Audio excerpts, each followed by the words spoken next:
মহাভারতের ভগবান শ্রীকৃষ্ণের কথা আমরা অল্প বিস্তর সবাই জানি এবং পড়েছি। এই শ্রীকৃষ্ণ হলেন শ্রী বিষ্ণুর অষ্টম অবতার। তিনি হিন্দু সমাজে পূজিত হন। ভাদ্র মাসের কৃষ্ণপক্ষের অষ্টমী তিথিতে তার জন্ম, যেই দিনটি আজও প্রতি বছর জন্মাষ্টমী হিসেবে পূজিত হয়। হরে কৃষ্ণ হরে রাম কৃষ্ণ কৃষ্ণ হরে হরে। নমস্কার বন্ধুরা, কৃষ্ণের লীলা ইউটিউব চ্যানেলে আপনাদের স্বাগত জানাই। ভিডিওটি সম্পূর্ণ দেখবেন, ভগবান তাতেই প্রসন্ন হবেন। ভিডিওটি ভালো লাগলে অবশ্যই কমেন্ট, লাইক করবেন। ভগবানের আশীর্বাদ পাওয়ার জন্য চ্যানেলটি সাবস্ক্রাইব করতে ভুলবেন না যেন। ভগবান শ্রীকৃষ্ণ বাণী যথার্থ সাহসী তথা বীরের কথা বলে, যারা শুধুমাত্র জয়ের চিন্তা করেন তাদের ভুল শুধরাতে নিজের অপমান বোধ হয় না, বরং তাতে তারা সঠিক শিক্ষা পাওয়ার আনন্দ খুঁজে পান। সেই সময়ের জন্য হেরে গেলেও বারবারের জন্য উঠে দাঁড়াতে শিখে যায়। জীবন না ভবিষ্যতে আছে আর না আছে অতীতে। জীবন তো কেবল এই মুহূর্তে আছে, অর্থাৎ এই মুহূর্তের অনুভব করাকেই জীবন বলে। যে সব ইচ্ছাকে ত্যাগ করে দেয় এবং আমি ও আমার এই লালসাপূর্ণ ভাবনা থেকে মুক্ত হয়ে যায়, সেই একমাত্র প্রকৃত শান্তি লাভ করে। অনেকে মনে করে থাকেন যে সংসারে আজর্পণ ত্যাগ করাই হলো সন্ন্যাস। আজ মাত্র কি তারা বন্ধন বা দুঃখরে কারণ মনে করনে, তাই সকল রকম কাজই পরিত্যাজ্য মনে করনে। কিন্তু তারা ভুল করেন। কর্ম ত্যাগ করা নয়, কমফলের লোভকে ত্যাগ করাই হলো আসল ত্যাগ বা সন্ন্যাস। নরকের তিনটে দরজা হয় কামনা, ক্রোধ এবং লোভ। যখন কোনো ব্যক্তি তার লক্ষ্যকে প্রাপ্ত করে ফেলে, তখন তার জীবনের সব দুঃখ ঘুচে যায় এবং জীবনে নতুন আনন্দ ও খুশি ভরে ওঠে।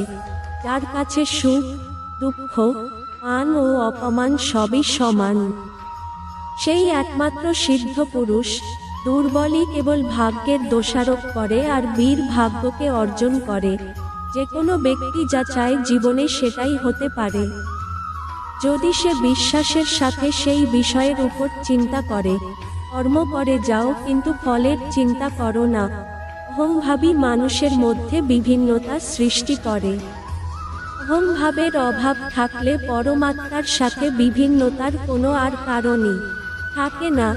যেটা ঘটতে চলেছে সেটা ঘটবেই, যা ঘটবে না তা কখনোই ঘটবে না, এরকম নিশ্চয়তাপূর্ণ মনোভাব যার মধ্যে আছে, তাকে দুশ্চিন্তা কখনোই কষ্ট দিতে পারে না।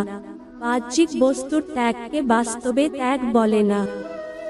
আন্তরিক ত্যাগই হচ্ছে প্রকৃত ত্যাগ। আমাদের কামনা মমতা আসক্তিই হচ্ছে বন্ধনযুক্ত, কিন্তু সংসার তা নয়। আত্মার জন্ম নেই, না কখনো মৃত্যু হয়। শরীর নষ্ট হয়ে গেলেও আত্মা নষ্ট হয় না।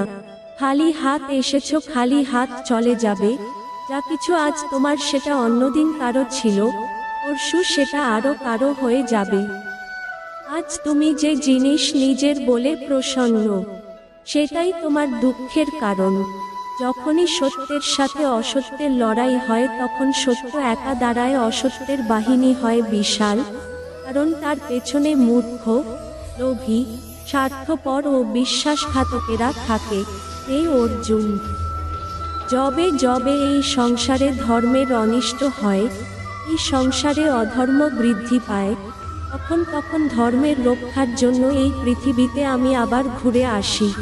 যে ব্যক্তি পঞ্চ কর্মেন্দ্রিয় সংযত করেও মনে মনে শব্দ রস আদি ইন্দ্রিয় বিষয়গুলি স্মরণ করে, সেই মূঢ় অবশ্যই নিজেকে বিভ্রান্ত করে এবং তাকে মিথ্যাচারী ভণ্ড বলা হয়ে থাকে।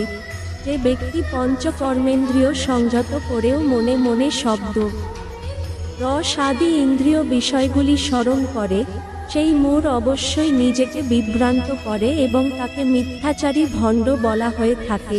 সজ্জন ব্যক্তি আরও ভালো চরিত্রের সজ্জন ব্যক্তির সাথে, নীচ ব্যক্তি আরও নীচ চরিত্রের ব্যক্তির সাথেই থাকতে চায়। স্বভাব দ্বারা জন্ম, যার যেমন প্রকৃতি হয় সে তার সেই প্রকৃতিকে কখনোই ছাড়ে না। যদি কোন ঘটনার মানুষ ভয়প্রাপ্ত হয় তবে তার পরাজয়ই হয়। আর যে মানুষ সব হারিয়েও শান্ত আর একাগ্র থাকে সেই জয়ী। তোমার কি চলে গেছে, যে কারণে তুমি কাঁদছো? তুমি কি নিয়ে এসেছিলে, যা তুমি হারিয়ে ফেলেছ? তুমি কি সৃষ্টি করেছিলে, যা নষ্ট হয়ে গেছে? তুমি আসার সময় কিছু নিয়ে আসোনি, যা নিয়েছো এখান থেকে নিয়েছো, যা দিয়েছো এখান থেকে দিয়েছো। যে প্রাণী লোভ, মায়া, ক্রোধ, অশান্তি, ঈর্ষা থেকে মুক্তি আমি তার মধ্যে বিরাজ করি। হে অর্জুন, আমিই অতীত, আমিই বর্তমান, আমিই ভবিষ্যৎ। আমি সর্বপ্রাণীর মধ্যে বিরাজ করি। যে প্রাণী আমাকে মন দিয়ে স্মরণ করে আমি সর্বদা তাদের পাশে থাকি। শ্রেষ্ঠ ব্যক্তি যেভাবে আচরণ করেন সাধারণ মানুষেরা তার অনুকরণ করে।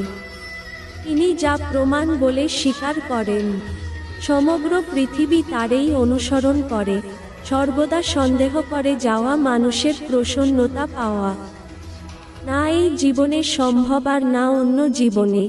উৎসাহ এর চেয়ে বড় বল আর কিছুই নেই।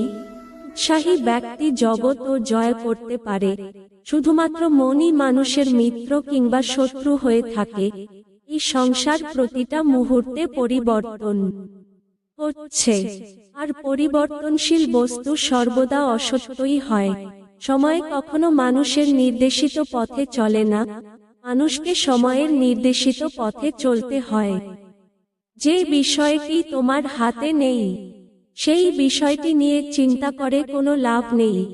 অগ্নি যেমন ধূম দ্বারা আবৃত থাকে, দর্পণ যেমন ময়লা দ্বারা আবৃত থাকে, অথবা গর্ভ যেমন জরায়ুর দ্বারা আবৃত থাকে, এমনি জীবাত্মা বিভিন্ন মাত্রায় এই কামের দ্বারা আবৃত থাকে। আজকের ভিডিও এখানেই শেষ করলাম। ভালো লাগলে আপনারা অবশ্যই কমেন্টে রাধে রাধে লিখতে ভুলবেন না।